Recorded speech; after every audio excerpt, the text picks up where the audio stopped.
அடையாளம் தெரியாத நபர் இரவு நேரத்தில் ரோட்டில் துப்பாக்கியால் சுட்டதாக வெளியான செய்தி தவறானது என்று விளக்கம் அளித்துள்ள போலீசார், ஏர்கன் மூலம் பெண் ஒருவர் நாயை சுட்டது தெரிய வந்துள்ளதாக விளக்கம் அளித்துள்ளனர். நாமக்கல் மாவட்டம் ராசிபுரம் காவல் நிலையம் பட்டணம் பேரூராட்சி தண்டு மாரியம்மன் கோவில் தெரு அருகே 12ஆம் தேதி பிற்பகல் தெருநாய் மீது அடையாளம் தெரியாத நபர் ஒருவர் ஏர்கன் மூலம் சுடும் வீடியோ செய்தி தொலைக்காட்சி மற்றும் சமூக ஊடகங்களில் வெளியானது.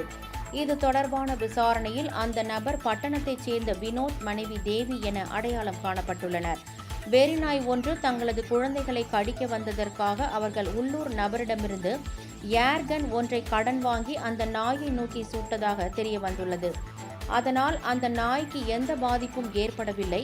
இது குறித்து வழக்கு பதிவு செய்து சம்பந்தப்பட்ட நபர்கள் கைது செய்ய நடவடிக்கை மேற்கொள்ளப்பட்டு வருவதாக போலீசார் விளக்கம் அளித்துள்ளனர்.